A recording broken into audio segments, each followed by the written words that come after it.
Avec 200 millions d'hectares au cœur du continent africain, le bassin du Congo constitue le deuxième vaste massif forestier tropical du monde après celui de l'Amazonie.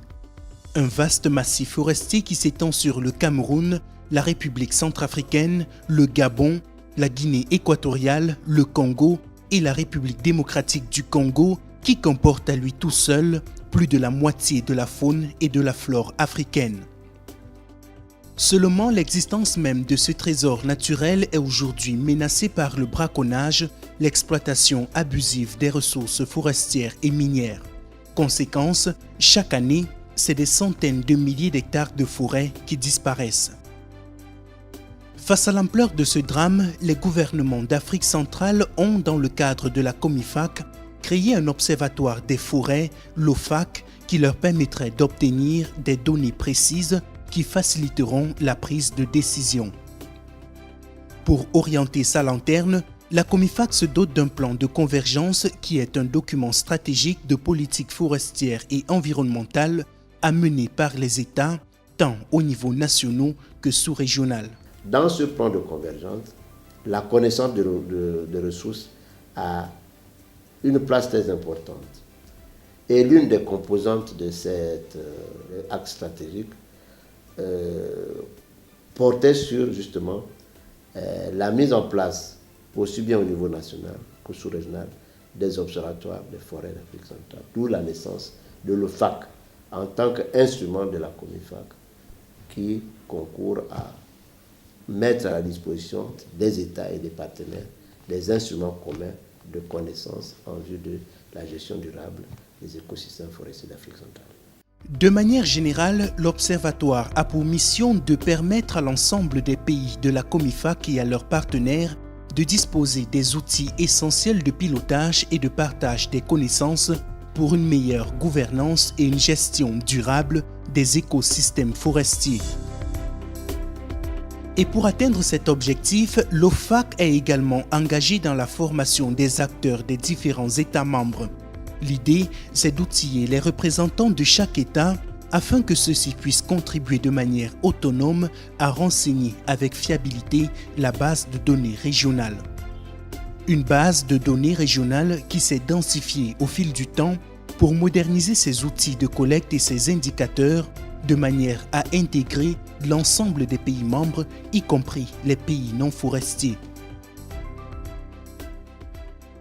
L'Observatoire cherche à offrir aux opérateurs forestiers une vision transversale sur le secteur en agissant sur plusieurs facteurs. Parmi ceux-ci, le renforcement des capacités de collecte de données de référence, le développement de suivi thématique de l'environnement naturel et socio-économique pour l'aide à la décision au bénéfice de la gestion durable des écosystèmes forestiers et enfin, la mise en place d'un mécanisme pérenne régional d'observatoire pour maîtriser exactement quelles sont les ressources pour lesquelles des politiques globales doivent être adoptées.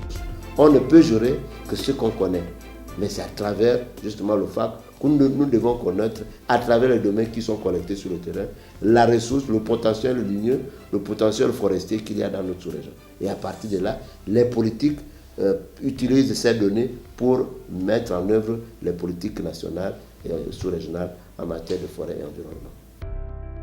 Dans son approche opérationnelle, l'Observatoire fait appel en priorité aux ressources humaines de la région, présents dans les 10 pays membres au travers des groupes nationaux pilotés par un correspondant principal qui est le coordinateur national COMIFAC. L'Observatoire collecte des données nationales de référence. Les autres données proviennent du secteur privé comme des exploitants forestiers, les ONG, les gestionnaires d'aires protégées et l'ensemble des membres du partenariat pour les forêts du bassin du Congo.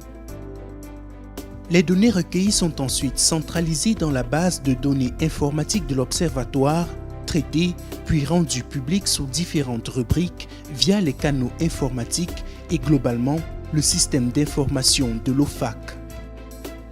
Ce système d'information est un outil global qui est composé d'un ensemble de jeux de données. Et ces jeux de données portent sur différentes thématiques. Ils sont accessibles à travers le site web de l'Observatoire qui a été conçu pour permettre aux utilisateurs de pouvoir entrer en possession des données sur les thématiques de gestion forestière. L'Observatoire recense également des données d'ordre général qui sont catégorisées suivant les bases de connaissances. Elles concernent des données qui accompagnent les jeux de données principales et portent sur les espèces animales et végétales, sur les institutions et même sur la dynamique de la sous-région. Après bientôt 10 années de fonctionnement, l'Observatoire des forêts d'Afrique centrale peut se targuer aujourd'hui de posséder la base de données la plus crédible sur l'état des forêts du bassin du Congo. Des données qui concernent désormais les 10 pays membres avec les aires protégées de la sous-région. Mieux encore, l'OFAC dispose des aspects de suivi sur la concession forestière et sur les parcelles permanentes de manière à justifier n'importe quelle prise d'initiative. Aujourd'hui, nous avons dans la base de données de l'Observatoire un ensemble de données sur 39 aires protégées qui nous permet d'avoir un état de conservation assez fiable des aires protégées dans lesquelles ces données ont été collectées. Pour se positionner définitivement comme une instance efficace, incontournable et crédible, l'OFAC s'est doté d'une vision de développement. Une vision échelonnée qui lui permettra d'assurer de façon efficiente la mutualisation des connaissances indispensables pour le suivi de la gestion durable des forêts dans leurs dimensions géospatiales, économiques, écologiques et sociales.